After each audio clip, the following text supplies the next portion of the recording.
네, 세무사과의 세금 이야기. 오늘은 금융소득에 대해서 좀 살펴볼까 합니다. 2026년부터 적용되는 금융소득 중에 이 배당소득에 대한 변화가 좀 많이 있었죠. 특히 고배당 기업에 대해서 분리과세를 적용한다는 게 이제 생겨나면서 아무래도 자본시장 활성화 그리고 어떤 그 배당소득에 대한 주식 등에 대한 어떤 투자를 좀 더 활성화시키기 위해서 세법의 개정이 일어났죠. 그래서 오늘은 주로 볼 게 뭐냐 하면 고배당 기업 배당소득 분리과세에 대해서 한번 설명해 볼까 합니다. 좀 이 부분을 알아보시면 훨씬 더 어떤 투자라든지 어떤 판단에 있어서 어떤 세제 혜택이 있는지 이런 부분을 좀 살펴볼까 합니다. 26년의 주요 변경사항 보면요.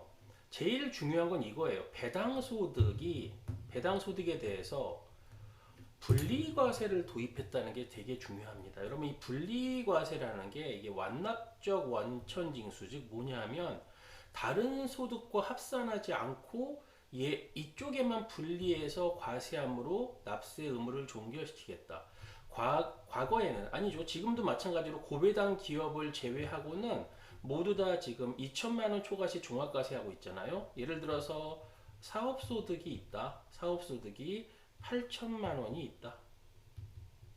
근데 만약에 여기에 어떤 배당소득이 똑같이 5천만 원 정도가 존재한다면 요 사업소득과 배당소득 모두 합쳐서 얼마죠? 종합과세니까 모두 합쳐서 얼마죠? 1억 3천에 대해서 종합과세, 즉 누진세율을 그대로 적용한다는 게 2천만 원 초과시 종합과세의 내용이에요. 달리 표현하면 연간 2천만 원이 안 되면 이하라면 뭐가 되는 거죠? 분리과세, 즉 원천징수로 14%로 과세가 되고 납세 의무가 종결된다. 그게 2천만 원 초과시 종합과세, 금융소득 종합과세의 내용인데 여기에 지금 뭐가 추가된 거냐면 고배당 기업에 해당하는 배당소득은 아무리 금액이 크다 할지라도 합산시키지 않고 그냥 분리과세, 단일 세율을 적용해서 세 부담을 줄여주겠다. 즉 사업소득이나 근로소득이 아무리 많아도 그거와 관계없이 그냥 고배당 기업에 대해서는 분리과세를 도입함으로써 다르게 그 종합과세하지 않고 원천징수로서 납세 의무를 종결시키겠다. 즉 다른 소득과 합산하지 않고 과세하겠다. 이제 이게 고배당 기업 배당 소득에 대한 분리과세의 주요 내용이죠.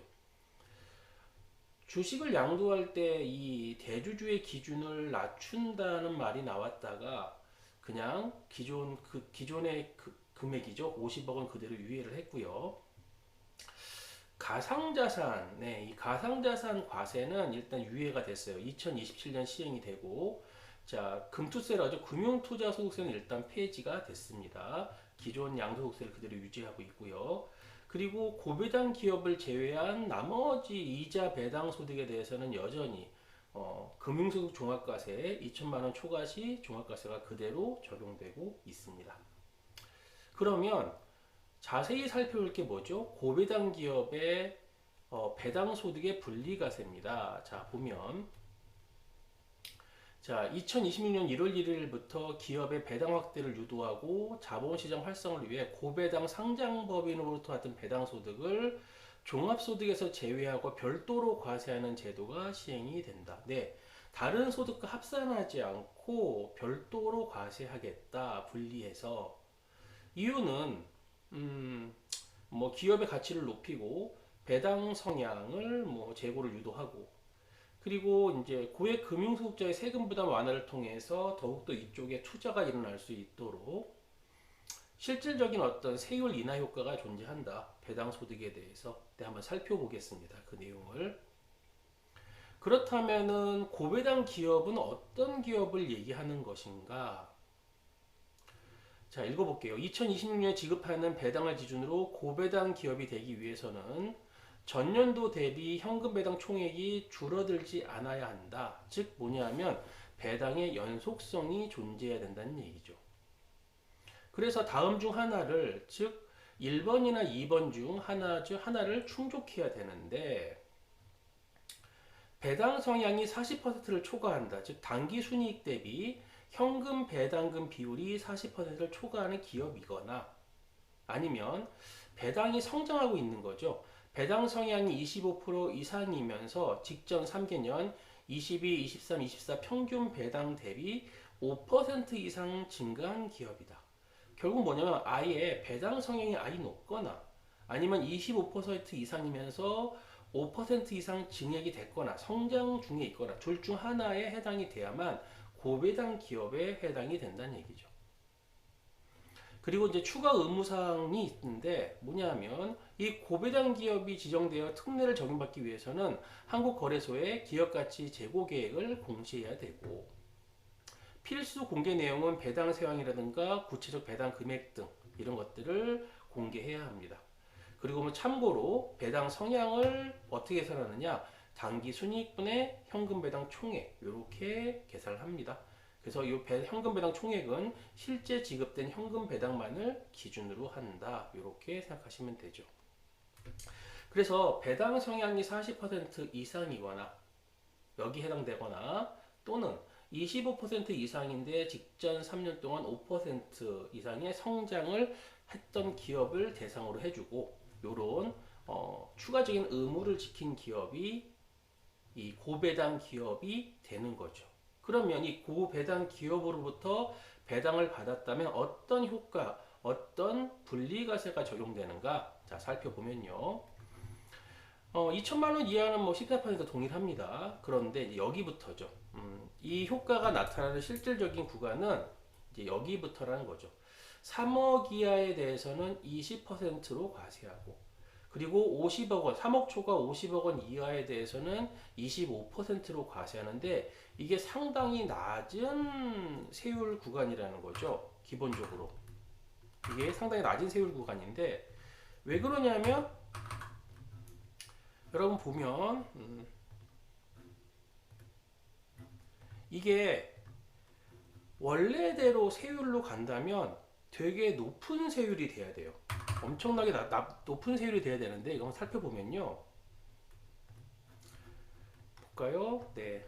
지금 보시면은 일단 8,800 이 누진세율 제도에서 보면 과세 표준이 3억 초과 5억 이하면은 40%, 5억 초과 10억 이하면 42%, 10억 초과면 45%잖아요.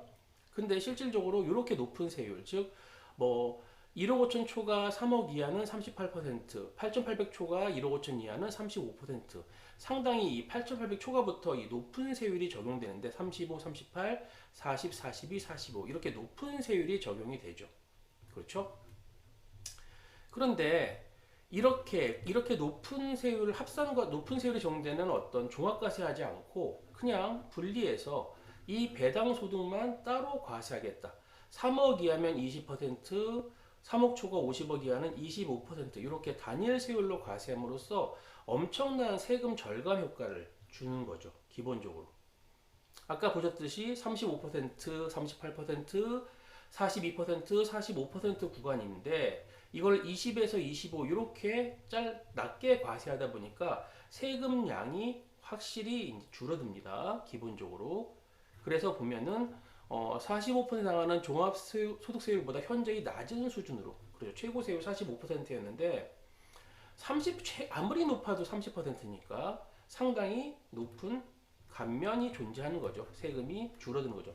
그래서 절세 효과가 극대화됩니다. 특히 살펴봤듯이 35% 이상의 세율을 적용받던 분들의 경우에는 크게 줄어들어서 20에서 25%밖에 과세가 되지 않다 보니까 실질적으로 한 15%에서 20% 가량이 세금이 줄어들죠. 그래서 어떤 절세 효과가 극대화된다라고 보시면 되고 분리과세를 선택하더라도 배당 소득은 그대로 존재하는 거잖아요. 그렇죠? 그러다 보니까 건강보험료 산정에는 그대로 적용됩니다. 이게 지금 세금을 절세하는 거지 소득이 주는 건 아니니까 기본적으로 그래서 좀 판단하시면 되고 그리고 이제 금융투자소득세는 이제 시행이 폐지됐고요. 그래서 이제 기존 체제가 유지가 되고 증권거래세는 상향됐습니다. 세율이 높아졌다. 증권을 거래할 때 과세는 증권거래세는 세율이 높아졌다고 알고 있으면 되시고 그리고 종합소득세 과세 기준 그대로 이제 이 고액 배당, 고배당 기업을 제외한 나머지 이자 배당 소득들은 그대로 적용이 되죠. 2천만 원 초과하는 경우에 초과분은 다른 소득과 합산해서 종합과세가 된다. 자, 이렇게 기억하시면 되죠. 그래서 오늘 살펴볼 내용은 고배당 기업은 무엇인지, 그리고 고배당 기업에 대한 분리과세는 어떤 건지 내용을 살펴봤습니다. 네, 그래서 이 내용 참고하시면 될 것 같고요. 좀 더 나은 어떤 영상 제작을 위해서 자, 좋아요와 구독 좀 부탁드립니다. 네, 다음 시간에 찾아뵙도록 하겠습니다.